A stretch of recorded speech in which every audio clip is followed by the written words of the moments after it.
News alerts. AP కొత్త డీజీపీగా ద్వారకా తిరుమలరావు నియమితులయ్యారు. ప్రస్తుతం ఏపీఎస్ఆర్టీసీ ఎండీగా విధులు నిర్వహిస్తున్న ద్వారకా తిరుమలరావును డీజీపీగా ప్రభుత్వం నియమించింది. ఈ మేరకు రాష్ట్ర ప్రధాన కార్యదర్శి నీరబ్ కుమార్ ప్రసాద్ బుధవారం రాత్రి ఉత్తర్వులు జారీ చేశారు. ఈ నిర్ణయం తక్షణమే అమల్లోకి వస్తుందని తెలిపారు. ద్వారకా తిరుమలరావు 1989 బ్యాచ్ కు చెందిన ఐపీఎస్ అధికారి. తిరుమలరావు 2021 జూన్ నెలలో ఐపీఎస్ ఆర్టీసీ ఎండీగా నియమితులయ్యారు. ఆర్పీ ఠాకూర్ పదవీ కాలం మే 31న ముగియడంతో ఈయనకు అప్పటి వైఎస్ జగన్ ప్రభుత్వం ఆర్టీసీ ఎండీగా నియమించింది. గత 3 ఏళ్లుగా ఆయన ఆర్టీసీ బాధ్యతలు నిర్వహిస్తున్నారు. అంతకుముందు రైల్వే శాఖ డీజీపీగా ఉన్నారు. విజయవాడ సిపిగానూ పనిచేశారు.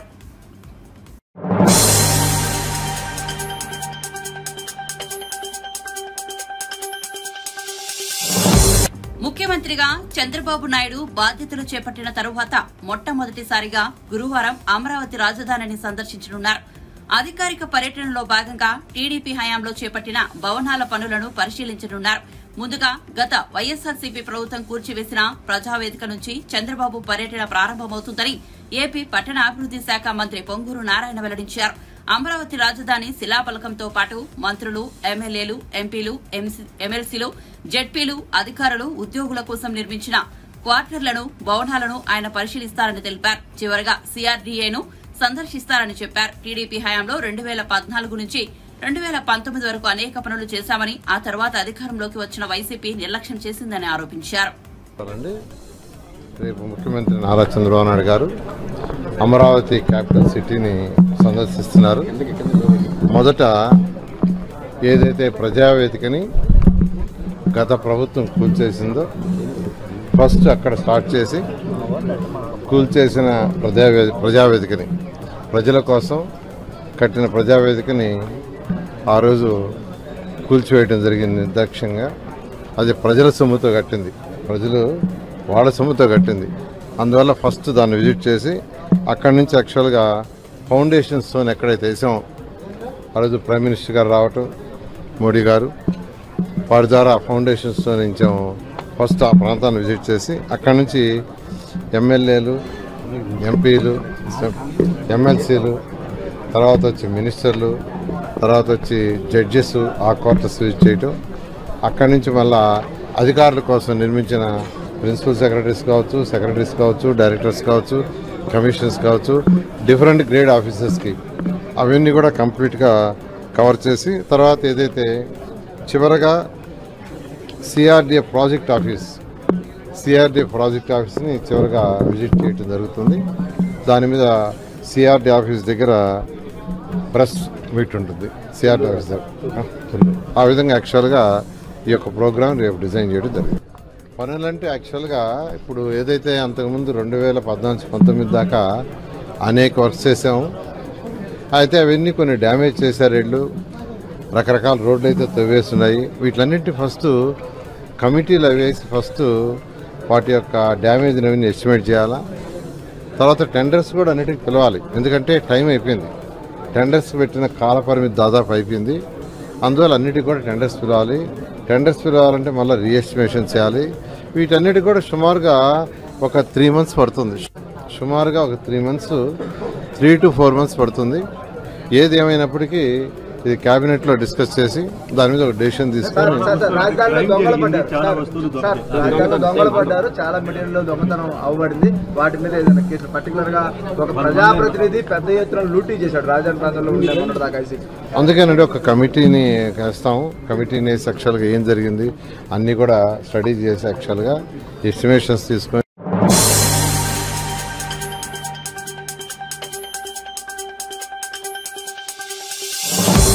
హంతకులు మళ్లీ చట్టసభలకు వెళ్లకూడదనే తాను కడప పార్లమెంట్ స్థానానికి పోటీ చేశానని కాంగ్రెస్ పార్టీ ఏపీ అధ్యక్షురాలు వైఎస్ షర్మిల తెలిపారు. విజయవాడలో ఆమె మీడియా సమావేశం ఏర్పాటు చేసి మాట్లాడారు. ఎన్నికల్లో వైఎస్సార్సీపీ నేతలు విపరీతంగా డబ్బులు పంపిణీ చేశారని షర్మిల ఆరోపించారు. అధికార పార్టీకి వ్యతిరేకంగా ఓటు వేస్తే సంక్షేమ పథకాలు నిలుపుదల చేయడంతో పాటు దాడులు చేసి అక్రమ కేసులు పెడతారని కడప ప్రజలు భయపడ్డారని చెప్పారు. తాను కడపలో కేవలం 14 రోజులే ప్రచారం చేశానని, గ్రామీణ ప్రాంతాల్లో తాను పోటీ చేస్తున్నట్లు చాలా మందికి తెలియదన్నారు. హంతకుల పాపం పండే రోజు వస్తుందని వ్యాఖ్యానించారు. ఎన్నికలు ఏ పద్దతిలో నిర్వహించాలన్న అంశంపై మేధావులు సుప్రీంకోర్టు కలిసి చర్చిస్తే బాగుంటుందని ఆమె సూచించారు. కాంగ్రెస్ పార్టీ ఒక జాతీయ పార్టీ అని, ఇటువంటి పార్టీలో ఏ నిర్ణయం తీసుకున్నా దానికి ఒక కమిటీ ఉంటుందని చెప్పారు. ఎన్నికల్లో సీట్లు ఎవరికి ఇవ్వాలి, ఏ ప్రాతిపదికన ఇవ్వాలనే అంశాన్ని అధిష్టానం నిర్ణయిస్తుందన్నారు. సీట్లు సరిగా ఇవ్వలేదని కొంతమంది చిల్లర ఆరోపణలు చేస్తున్నారని మండిపడ్డారు. డబ్బులు పని చేయకపోతే బెదిరించారు, లేకపోతే కేసులు పెడతామని, స్కీములు తీసేస్తామని, ఇలాంటి ఎన్నో ప్రలోభాలకు కడప ప్రజలు గురయ్యారు. ఇవన్నీ కూడా పనిచేశాయి. నేను కడపలో గెలవకపోవడానికి కారణం టైం అనే నేను అనుకుంటున్నాను. బికాస్ నేను కడపలో తిరిగింది కేవలం 14 రోజులు మాత్రమే.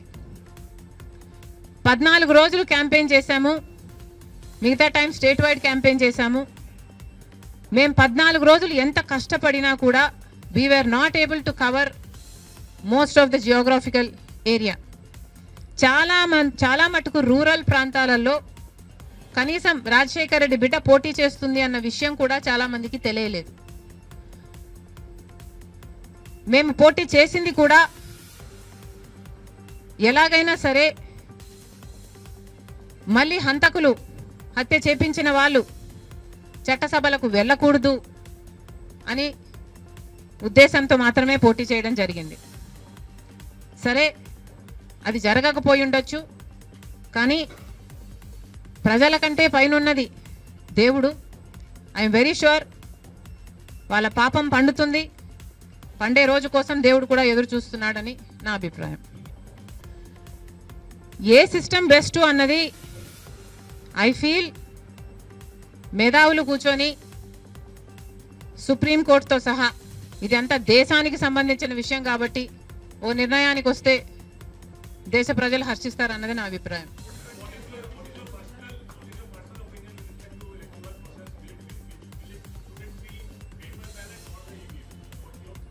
How does it matter what I think personally?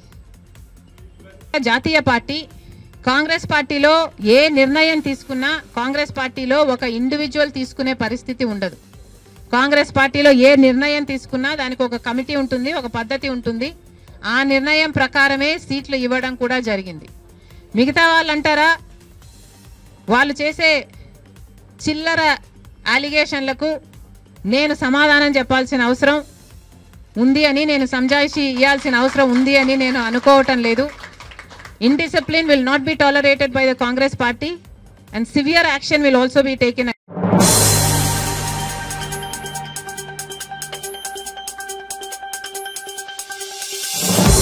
రాష్ట్రంలో రోడ్లు చెడిపోతే కాంట్రాక్టర్లతో పాటు అధికారులు కూడా బాధ్యత వహించాల్సి ఉంటుందని ఆర్ఎండ్బి శాఖ మంత్రి కోమటిరెడ్డి వెంకటరెడ్డి స్పష్టం చేశారు. ఒకరిద్దరు అధికారుల వల్ల ప్రజల జీవితాలు ప్రభావితమైతే చర్యలు తప్పవని ఆయన హెచ్చరించారు. జాతీయ రహదారుల నిర్మాణ పనుల్లో వేగం పెంచాలని ఆయన అధికారులకు సూచించారు. ప్రజలకు మెరుగైన రహదారులు అందించడమే ప్రభుత్వ లక్ష్యమని రాష్ట్ర ఆర్ఎండ్బి శాఖ మంత్రి కోమటిరెడ్డి వెంకటరెడ్డి పేర్కొన్నారు. రాష్ట్రంలో నిర్మాణంలో ఉన్న జాతీయ, రాష్ట్ర, ఇతర రహదారులు, ఇతర భవన నిర్మాణ పురోగతిపై సచివాలయంలో మంత్రి విభాగాల వారీగా సమీక్ష నిర్వహిస్తున్నారు. తప్పకుండా ఎప్పటికప్పుడు పరిశీలి చేస్తూ ప్రజలకు ఇబ్బంది లేకుండా 10 ఏళ్లకెళ్ళి రెన్యువల్ రేంజ్ రోడ్లు కూడా ఉన్నాయి తెలంగాణ. ఎవ్రీ 2 years ఒకసారి చేయాలి. జనరల్గా 5 years మినిమం రెన్యువల్ చేయాలి. 10 years రెన్యువల్ రాని రోడ్లు ఉన్నాయి. అది లిస్ట్ అవుట్ చేసినాం. ఫస్ట్ ప్రియారిటీ రేపు బడ్జెట్లో, మా స్టేట్ బడ్జెట్లో పెట్టి 10 yearsకి అంటే ఎంత గుంతలు పడేది చెప్పండి. అందుకనే ఇలా ఫస్ట్ రివ్యూ అయినా ఇంత పెద్ద రివ్యూ ఎందుకు చేసుకున్నాం అంటే ఒక్కొక్కటి ప్రియారిటీ వేయంగా ముందు పోదాం. Thank you very much.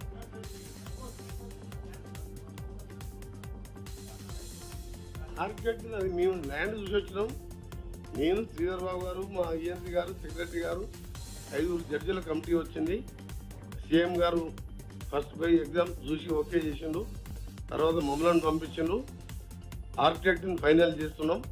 త్వరలో ఆర్కిటెక్ట్ని ఫైనల్ కాగానే డిపిఆర్ స్టార్ట్ చేసి 100 acres దేశంలో బెస్ట్ హైకోర్ట్ హైదరాబాద్ రాజేంద్రనగర్లో రాబోతున్న త్వరలోనే. డిపిఆర్ ఫైనల్ చేయగానే, ఎస్టిమేట్ చేయగానే వితిన్ నో టైం 2 years లోపలే కంప్లీట్ చేస్తాం దాన్ని. ఉస్మానియా హాస్పిటల్ బిల్డింగ్ కూడా మళ్ళొకసారి ఆల్ పార్టీ మీటింగ్ పెట్టి అదే ప్లేస్లో కట్టమని చెప్పి అన్ని పార్టీ సంతకాలు పెట్టినాయి. సేమ్ డిజైన్లో కట్టాలని. సేమ్ డిజైన్లో కట్టాలంటే ఆ రోజు ఆల్ పార్టీ మీటింగ్లో అందరూ అన్ని పార్టీలు వచ్చినాయి. మరొకసారి ఆల్ పార్టీ మీటింగ్ పెట్టి ముఖ్యమంత్రి గారితో చర్చించి ఉస్మానియా హాస్పిటల్, హైదరాబాద్ కూడా కలెక్టర్ ఆఫీస్ లేదు ఇంకోటి, దాని అసెంబ్లీలో ముఖ్యమంత్రి గారు ప్రకటించారు.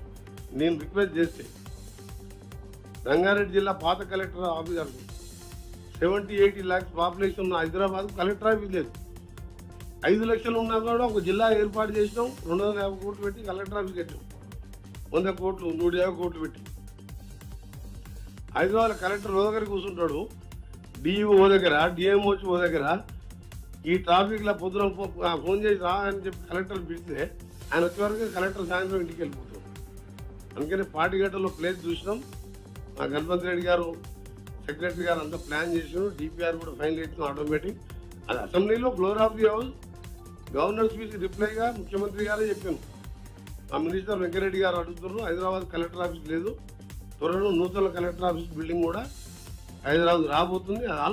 అలాగే డిక్లేర్ చేసాం కదా ముఖ్యమంత్రి గారు, హౌస్లోనే డిక్లేర్ చేసినాక.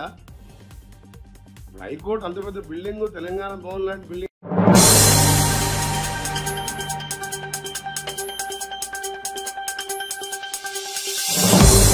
ఏపీ అసెంబ్లీ తాజా ఎన్నికల్లో ఈవీఎంల ట్యాంపరింగ్ జరిగిందంటూ మాజీ సీఎం జగన్ చేసిన వ్యాఖ్యలపై సినీ నటుడు పృథ్వీరాజ్ మండిపడ్డారు. 2019లోనూ ఈవీఎంల ట్యాంపరింగ్ జరిగిందా అని ప్రశ్నించారు. ఓటమిని ప్రజలు తీర్పుగా వైఎస్ఆర్సీపీ అంగీకరిస్తే హుందాగా ఉండేదని ఆయన అభిప్రాయపడ్డారు. విజయవాడలో ఒక కార్యక్రమంలో పాల్గొన్న సందర్భంగా మీడియాతో పృథ్వీ మాట్లాడారు. 2019లో కూడా మరి ఈవీఎంల ట్యాంపరింగ్ అని చెప్పి మేము అనుకోవాలి. అప్పుడు ఏంటంటే నువ్వు ఓడిపోయావు, ఏం చేయాలంటే ప్రజల తీర్పుని స్వాగతించాలి. ఎక్కడైనా సరే ఇప్పుడు చంద్రబాబు నాయుడు గారు కానీ, రాజశేఖర రెడ్డి గారు కానీ, ఎన్టీ రామారావు గారు కానీ వీళ్ళందరూ ఎలక్షన్ రిజల్ట్ రాగానే వాళ్ళు ఏం చెప్పేవారు, ఇది ప్రజా తీర్పు, ప్రజల తీర్పుని మేము శిరసావహిస్తున్నాం, సో దీని మీద అనుమానాలు ఏమి లేవు, ప్రజలు మమ్మల్ని వద్దనుకున్నారు అని చెప్పి ఉంటే ఉందాగా అరే బ్రహ్మాండంగా మాట్లాడాడే అనేవారు. ఈవీఎంల ట్యాంపరింగ్ బీహార్ అయిపోయిందంటాడు ఒకడేమో శ్రీలంక అంటాడు, ఒకడేమో మేము మరి మీరు 151 అన్నప్పుడు ప్రజలు ఏం చేశారంటే 151లో 5 క్రెయిన్ పెట్టి లేపేశారు, మధ్యలో 5ని 11 ముంచారు. సో ఇకనైనా వాళ్ళు నిర్మాణాత్మక ప్రతిపక్ష పాత్ర పోషించడానికి 18 కూడా లేవు. సో అటు పాలకపక్షమైనా ప్రతిపక్షమైనా మా పవన్ కళ్యాణ్ గారే ఒక అద్భుతమైన పరిపాలనకి నాంది పలికింది. అటు కూటమిలో రాష్ట్ర చరిత్రలో కానీ దేశ చరిత్రలో కూడా ఒక ముఖ్యమంత్రి ఫోటో ఉంటుంది పంచాయతీరాజ్ శాఖల్లో కానీ ప్రభుత్వ ఆఫీసుల్లో కానీ. ఈ రోజున ఒక పక్కన చంద్రబాబు నాయుడు గారు సీఎం, ఓ పక్కన పవన్ కళ్యాణ్ గారు డిప్యూటీ సీఎం, 2 ఫోటోలు ప్రతి ఆఫీసుల్లో ఉంటున్నాయి. ఇది ఒక శుభ పరిణామం. రాష్ట్రంలో కార్యకర్తలందరూ బ్రహ్మాండంగా మేము అద్భుతమైన ఏదైతే అనుకున్నామో దానికే మహిళలు అలాగే అన్ని కుల మతాలకు అతీతంగా మేము ఓట్లు ఇచ్చాం, దాని ప్రకారంగా పరిపాలన ఉంటుందని చెప్పి అందరూ ఆనందంలో ఉన్నారు.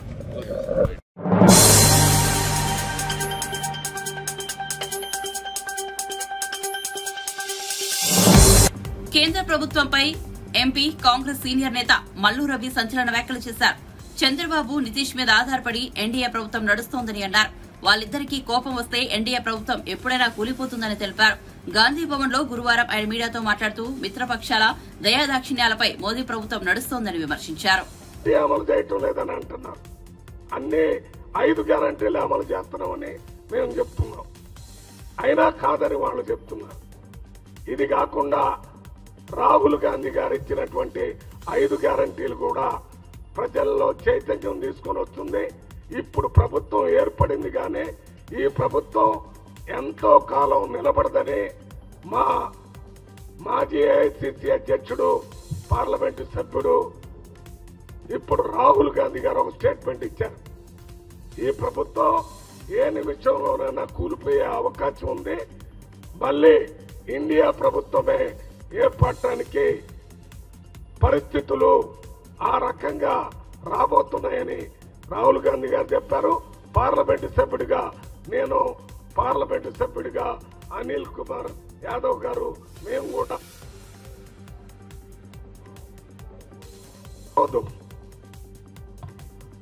ఈ ప్రభుత్వం ఎక్కువ కాలం నిలడదు.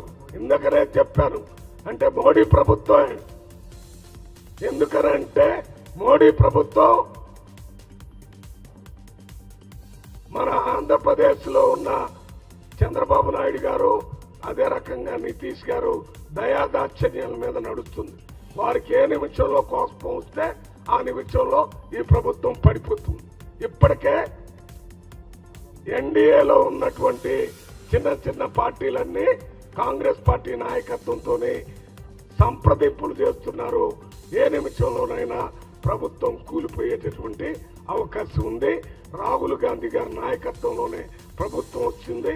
రాబోయేది ప్రభుత్వం, ఈ ప్రభుత్వం పడిపోతే వచ్చే ప్రభుత్వంలో రాహుల్ గాంధీ గారిని ప్రధానమంత్రిగా చూడాలని ప్రజలు, కాంగ్రెస్ పార్టీ ఎంపీలు, మన ఇండియా కూటమిలో ఉన్న నాయకులు కూడా ఎదురు చూస్తున్నారనే విషయాన్ని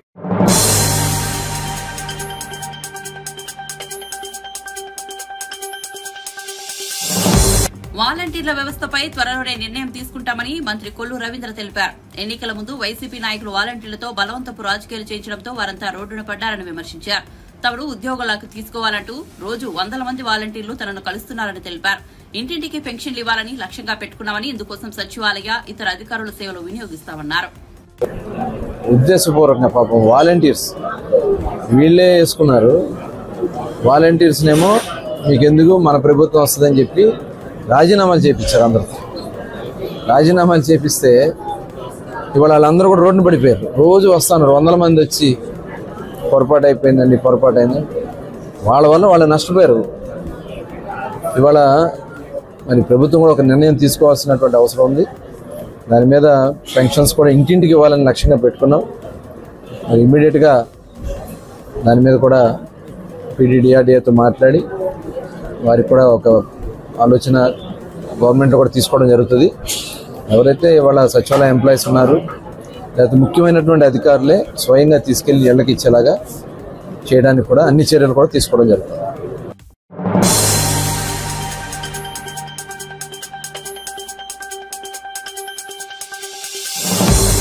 కాంగ్రెస్ ప్రభుత్వం ప్రజలకు ఇచ్చిన హామీలు నెరవేర్చే వరకు ప్రజల పక్షాన గర్జిస్తాం. కాంగ్రెస్ నేతలకు తప్పకుండా 7 చెరువుల నీళ్లు తాగిస్తామని బీఆర్ఎస్ ఎమ్మెల్యే పాడి కౌశిక్ రెడ్డి హెచ్చరించారు. తెలంగాణ భవన్లో పాడి కౌశిక్ రెడ్డి మీడియాతో మాట్లాడారు. నేను ఒకటే అడుగుతా ఉన్నాను, జీవన్ రెడ్డి గారు, మీరు సీనియర్ శాసనసభ్యులు, మీరంటే మాకు కూడా గౌరవం ఉంది. కానీ శాసన మండలి సభ్యులు, సీనియర్ శాసనసభ్యులు ఉన్నారు. ఇంతకుముందు చేసిన దీని మీద మీరు సీనియర్ నాయకులుగా ఉంటూ మాకు కూడా మీ మీద గౌరవం ఉంది. కానీ మీరు ఇట్లాంటి మాటలు మాట్లాడి మీ మీద ఉన్న గౌరవం మీరు దక్కించుకోవడం మంచి పద్ధతి కాదని చెప్పి ఈ సందర్భంగా మీకు కూడా తెలియజేస్తూ ఉన్నాను. మీకు అవగాహన ఉందా లేదా నాకు తెలియదు. ఇవాళ హరీష్ రావు గారు ఏ సబ్జెక్టు మాట్లాడినా చాలా నాలెడ్జ్తోని, చాలా అవగాహనతోని దాని మీద బాగా స్టడీ చేసే హరీష్ రావు గారు మాట్లాడతారు. అదేవిధంగా హరీష్ రావు గారు అడిగింది ఏంది, నిరుద్యోగాల పక్షాన మీరు అది 1:100గా మార్చండి, లేకుంటే గ్రూప్ 1 ఎగ్జామ్ రాస్తున్న విద్యార్థులందరూ కూడా ఇబ్బంది పడతారు, 1:100 మార్చండి అని వాళ్ళ పక్షాన ఇవాళ హరీష్ రావు గారు డిమాండ్ చేసిండ్రు. హరీష్ రావు గారు డిమాండ్ చేసినప్పుడు మీరు దాని మీద సమాధానం చెప్పాలి తప్పితే 1:100 చేయలేము, దాన్ని చేస్తే కోర్టుకు పోయి స్టే తెస్తారు అని మీరు మాట్లాడడము, ఇది నిజంగా మీకు ఎంత నాలెడ్జ్ లేదు అనేది ఇవాళ మొత్తము తెలంగాణ ప్రజల సాక్షిగా ఇవాళ మీరే బయట పెట్టుకున్నారు. ఎందుకంటే ఇగోండి, ఇవి బైలాస్లో మీరు చూడొచ్చు, కమిషన్ ఈజ్ ఫైనల్, వాళ్ళు ఎప్పుడు అంటే అప్పుడు చేంజ్ చేసుకోవచ్చు, దాంట్లో బైలాస్లోనే ఉన్నదని కూడా ఈ సందర్భంగా తెలియజేస్తూ ఉన్నాను.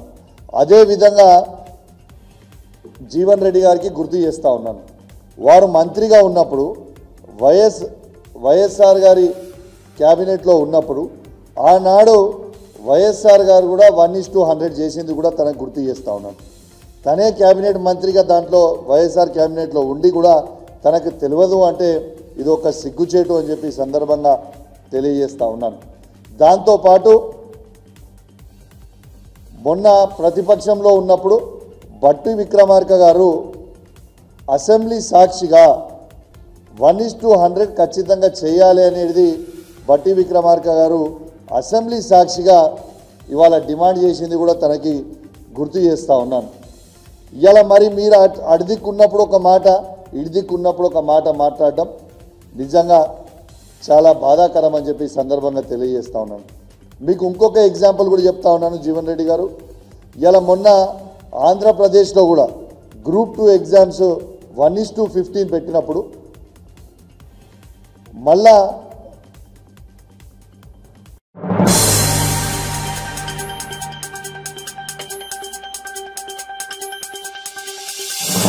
తమిళనాడులోని కల్లుకుర్చి జిల్లాలో నకిలీ మద్యం తాగి 29 మంది మృతి, 60 మందికి పైగా ఆసుపత్రిలో చికిత్స పొందుతున్నారు. ఈ ఘటనపై సీరియస్ అయిన తమిళనాడు ముఖ్యమంత్రి ఎంకే స్టాలిన్ సిబి సిఐడి విచారణకు ఆదేశించారు. అదే సమయంలో కలెక్టర్ శ్రావణ్ కుమార్ జతావత్ పై బదిలీ వేటు వేయగా కల్లుకుర్చి జిల్లా ఎస్పీ సమయసింగ్ మీనాపై సస్పెన్షన్ వేటు వేశారు. కొద్ది రోజుల క్రితం తెలంగాణ ప్రభుత్వం కూడా సోమ్ డిస్టిలరీస్ అనేక ఒక నకిలీ మద్యం తయారీ సంస్థకు తెలంగాణలో మద్యం అమ్మకాలకు అనుమతులు ఇవ్వగా ప్రజల నుంచి తీవ్ర వ్యతిరేకత రావడంతో ఇచ్చిన అనుమతులు వెనక్కు తీసుకుంది. அப்படின்னு தான் சொல்லிச்சு. கடைசியில பார்த்தா நாங்க சாவு நல்லாதான் இருக்குதுன்னு நினைச்சோம். சஞ்சீவ் ஹாஸ்பிட்டல் கொண்டு போனோடனே அவர் எப்ப இறந்துட்டாருன்னு சொல்றாங்க. சாராயம் குடிச்சு என்ன மாதிரி யாருக்குமே இது மாதிரி ஆகக்கூடாது, எந்த பொண்ணும் பாதிக்கப்படக்கூடாது, இதுவே என்னோட கடைசியா இருக்கட்டும். எந்த பிள்ளைகளும் இது மாதிரி அனாதி ஆகக்கூடாது, அப்ப சில பிள்ளைகளும் ஆகக்கூடாது. நாத்தனா பையனும் சாராயம் குடிச்சுதான் அவனும் இறந்துட்டான். அரியா பிள்ளைங்க அதுங்க 2 குழந்தைங்க இருக்குதுவே. ஐயோ அது 2 பேரும் இங்க, இவங்க மட்டும் இல்ல, இன்னும் 2 பேர் வேற கருணாபுரத்தில் செத்துட்டாங்க. இனிமேல் சாமி சாராயம் விற்க கூடாது, சாராயத்தால எந்த குடும்பம் பாதிக்கப்படக்கூடாது. ஐயோ சாமி ஏதாவது ஒரு நல்லது செய்யுங்க, எங்களை மாரி யாரும் இந்த மாதிரி ஆகக்கூடாதுங்க. எல்லா குடும்பத்தையும் நீங்க தாங்க பாதுகாக்கணும். வயிறு எரியுதுன்னா கண்ணு தெரிய மாட்டேங்குதுமா, கண்ணு தெரிய மாட்டேங்குதுமா. நீ ஏன்டா பையா குடிச்ச அப்படின்ட்டு இதுக்கு நடந்துகிட்டு மணி 12 மணிக்கு ஆஸ்பத்திரிக்கு ஜிஹெச் கொண்டு போனேன். என்னடா குடிச்சேன்னா சாராயம் தாமா குடிச்சேன், வயிற்ற பெரட்டுது கண்ணு தெரிய மாட்டேங்குது. வேறப்பா அங்க தூக்கிட்டு போன உடனே அங்க போதேக்குறான், ஒன்னும் பார்க்க முடியாதுமா, நாங்க இங்கெல்லாம் பார்க்க மாட்டோம், நீங்க கூட்டு கொண்டு போங்க அப்படின்ட்டாங்க. அங்க போன உடனே நான் திருப்பி அங்கிருந்து வந்து சரி தண்ணியாச்சும் ஊத்தி தெளிச்சு மூஞ்செல்லாம் கழுவி விட்டா கண்ணுக்குள்ள யாரு குத்திச்சு. அப்புறம் பயந்துகிட்டு திருப்பி பசங்க எல்லாம் இழுத்துக்கிட்டு அப்படி போறேன். இந்த சாராய கடை ஒழிக்கணும் சாமி, நீங்க தான் எங்களுக்கு தீர்ப்பு சொல்லணும். நைட்டு 2 மணிக்கு சாராயம் குடிச்சதுனால வயிறு வலிக்குது, குடல் பெரட்டுது, தலையை பெரட்டுது, என்ன சொல்றேன்னு தெரியல, கண்ணு கேட்கல காது கேட்கலன்னு சொன்னிச்சு. கொஞ்ச நேரம் ஹாஸ்பிட்டல் சேர்த்துட்டேன்னு சொன்னாங்க. சாராயம் குடிச்சுதான் மற்றபடி எதுவுமே இல்ல, சாராயம் குடிச்சுதான் 24 மணி நேரமும் சாராயம். அதுல என்ன கலந்தாங்களோ என்ன பண்ணாங்களோ தெரியும். என் புருஷன் வேற எந்த இதுமே கிடையாது. 2 மணிக்குல இருந்து வயிற்று பெரட்டுது, கொலையை பெரட்டுது, கண்ணு வலிக்குது, கண்ணே எனக்கு தெரியல, காதே எனக்கு கேட்கல அப்படின்னு தான் சொல்லிச்சு. கடைசியில பார்த்தா நாங்க சாவு நல்லாதான் இருக்குதுன்னு நினைச்சோம். சஞ்சீவ் ஹாஸ்பிட்டல் கொண்டு போனோடனே அவர் எப்ப இறந்துட்டாருன்னு சொல்றாங்க. சாராயம் குடிச்சு என்ன மாதிரி யாருக்குமே இது மாதிரி ஆகக்கூடாது, எந்த பொண்ணும் பாதிக்கப்படக்கூடாது, இதுவே என்னோட கடைசியா இருக்கட்டும். எந்த பிள்ளைகளும் இது மாதிரி அனாதி ஆகக்கூடாது, அப்ப சில பிள்ளைகளும் ஆகக்கூடாது. நாத்தனா பையனும் சாராயம் குடிச்சுதான் அவனும் இறந்துட்டான். அரியா பிள்ளைங்க அதுங்க 2 குழந்தைங்க இருக்குதுவே. ஐயோ அது 2 பேரும் இங்க, இவங்க மட்டும் இல்ல, இன்னும் 2 பேர் வேற கருணாபுரத்தில் செத்துட்டாங்க. இனிமேல் சாமி சாராயம் விற்க கூடாது, சாராயத்தால எந்த குடும்பம் பாதிக்கப்படக்கூடாது.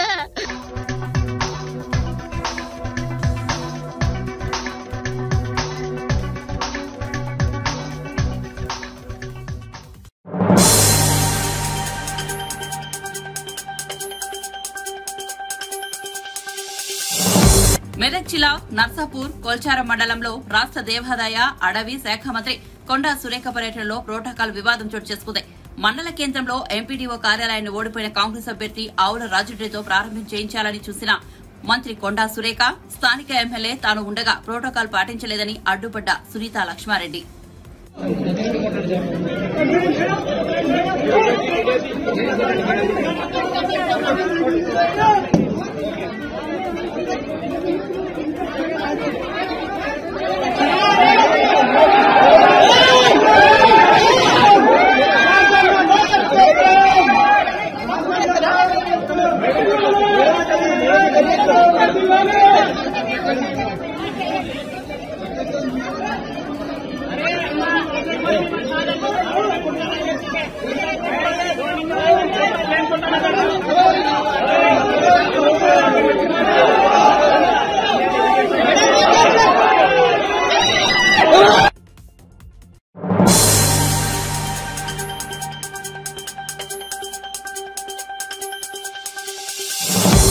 పన్నెండేళ్ల మైనర్ బాలిక హత్య కేసులో దారుణం చోటు చేసుకుంది. కోరిక తీర్చలేదని చంపిన తండ్రి బాలిక మర్డర్ కేసులో ఆమె తండ్రే ప్రధాన సూత్రధారి అని తేల్చిన పోలీసులు ఫోన్ వీడియోలు చూస్తూ తన ఫోన్ పగిలిపోవడంతో కన్న కూతురునే కోరిక తీర్చాలని అడిగిన వైనం. ఆమె తల్లికి చెబుతానడంతో చంపేసిన కిరాతకుడు మళ్లీ ఏం తెలియనట్టు పోలీసులకు మిస్సింగ్ కంప్లైంట్ ఇచ్చిన వైనం. ఈ కేసుకు సంబంధించిన వివరాలను వెల్లడించిన మియాపూర్ ఏసీపీ నరసింహారావు. రకాలుగా సెర్చ్ చేయటం, క్లూస్ కోసం ట్రై చేయటం జరుగుతున్న క్రమంలో 13వ తారీఖు నైటు ఒక ఫిమేల్ డెడ్ బాడీ ఉంది, డికంపోజ్ అయ్యి స్మెల్ వస్తుందనేది ఇన్ఫర్మేషన్ రాగా ఆ ఇన్ఫర్మేషన్ మీద బాడీ సీన్కి విజిట్ చేసి బాడీని ఐడెంటిఫై చేయటం జరిగింది. ఆ బాడీ మీద ఉన్న బట్టల ఆధారంగా ఆ మిస్సింగ్ అయిన అమ్మాయే ఈ డెడ్ బాడీ అని చెప్పి ఐడెంటిఫై చేసుకోవటం జరిగింది. ఈ ఐడెంటిఫై చేసిన తర్వాత మేము సేకరించిన ఇన్ఫర్మేషన్ ప్రకారం ఆ 7వ తారీఖు రోజు అమ్మాయి తండ్రి పిటిషన్ ఇవ్వటం జరిగింది. ఉదయం 9 గంటల ప్రాంతంలో అమ్మాయి ఇంట్లో నాకు ఇక్కడ ఇష్టం లేదు, మా నేటివ్ విలేజ్ మరిపెడ దగ్గర ఎల్లంపేట విలేజ్, అక్కడికే వెళ్ళిపోదాం అని చెప్పి మారాం చేసి ఇంట్లో నుంచి వెళ్ళిపోయింది అని చెప్పి తెలిసి తండ్రి బయటికి వెళ్ళటం జరిగింది. బయటికి వెళ్ళిన తర్వాత ఒక దగ్గర తండాలో కిరాణా షాపులు ఉంటాయి, నడిగడ్డ తండాలో ఆ కిరాణా షాపులు దాటిన తర్వాత ఒక ప్లేస్లో అమ్మాయి నిలబడి ఉంటే అమ్మ దగ్గరికి వెళ్దాము అని చెప్పి బండి మీద ఎక్కించుకొని టువర్డ్స్ మియాపూర్ వైపు తీసుకొని వెళ్ళటం జరిగింది. తీసుకొని వెళ్ళటం జరిగిన తర్వాత తండ్రి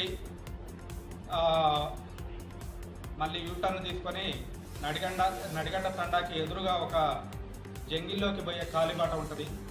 ఆ కాలిబాట దగ్గర బండి పార్క్ చేసి ఈ మన కుకింగ్ కోసం ఇద్దరు కలిసి ఫారెస్ట్ లోపలికి వెళ్ళటం జరిగింది. అయితే అక్కడికి పోయిన తర్వాత అతను ఏమి జరిగిందో ఏందో మొత్తం మీద అక్కడ ఇన్సిడెంట్ అయింది. ఆ తర్వాత తిరిగి వచ్చిండు, ఇంట్లో వాళ్ళకి కానీ ఎవరికి ఏమి చెప్పకుండా సింపుల్గా పోలీస్ స్టేషన్కి వచ్చి ఇట్లా గర్ల్ మిస్సింగ్ అని చెప్పి పిటిషన్ ఇవ్వడం జరిగింది. దాని మీద మనం దర్యాప్తు చేసుకోవడం ప్రారంభించాం. కాకపోతే మాకు డే 1 నుంచి కూడా అతని బిహేవియర్ మీద డౌట్ ఉంది. అందుకని చెప్పి మనం పాజిబిలిటీ ఉన్న సీసీ కెమెరాలు, అన్ని ఫుటేజీలు, అదేవిధంగా వేరే విధమైన టెక్నికల్ ఎవిడెన్స్ ఇవన్నీ సేకరించి తర్వాత మేము సేకరించిన ఆధారాలను బట్టి ఇతనే అని మేము ఒక నిర్ధారణకు వచ్చే టైంలోనే ఇతను నడిగడ్డ తండాకి చెందిన ఒక పెద్ద మనిషి దగ్గరికి అప్రోచ్ అయ్యి ఈ జరిగిన విషయం అంతా చెప్పి నన్ను పోలీసుల దగ్గర సరెండర్ చేయమంటే మనకి తీసుకొచ్చి సరెండర్ చేశారు. సరెండర్ చేసిన తర్వాత అదేవిధంగా మేము సేకరించిన ఆధారం ప్రకారం అసలు ఇందులో జరిగిన విషయం ఏంటంటే ఇతను కొంచెం బ్యాడ్ హ్యాబిట్స్ ఉన్నాయి. బాగా అంటే ఆల్కహాల్కి అడిక్ట్ అయిండు, ప్రతిరోజు తాగి ఉండేవాడు. అదేవిధంగా అతని ఈ అశ్లీల చిత్రాలు, ఏది బ్లూ ఫిల్మ్స్కి సంబంధించిన వీడియోలు చూస్తుండేవాడు ఎప్పుడు కూడా ఫోన్లో. ఒక 2 రోజుల నుంచి అతని ఫోన్ డిస్ప్లే పనిచేయకపోవటం వల్ల అతనికి పిచ్చిలేసినట్టు అయ్యి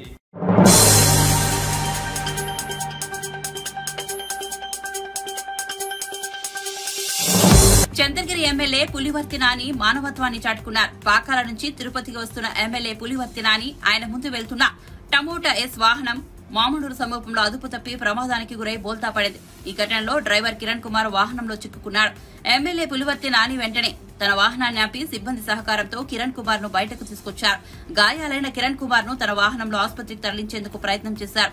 ఇంతలో హైవే ట్రోలింగ్ వాహనం రావడంతో కిరణ్ కుమార్ ను హాస్పిటల్కు తరలించారు. మెరుగైన వైద్యం అందించాలని ఎమ్మెల్యే పులివర్తి నాని వైద్యులకు సూచించారు. జాతీయ రహదారిపై అత్యంత జాగ్రత్తగా ప్రయాణించి సురక్షితంగా గమ్యం చేరుకోవాలని ప్రయాణికులకు ఆయన సూచించారు. వాహనదారులు భద్రతా ప్రమాణాలు పాటించాలని కోరారు.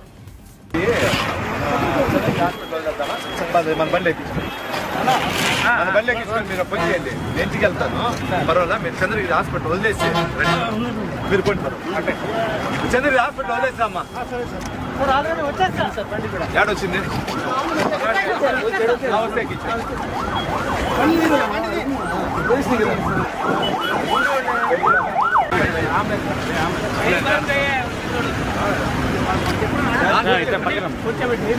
కాదన్నా నేను చెప్తానంటే మాకు జీప్ ఎత్తుకుని వదిలేస్తాం అంబులెన్స్ లేట్ అవుతుంది బాబు. నేను పోతా అన్న ముందు అన్న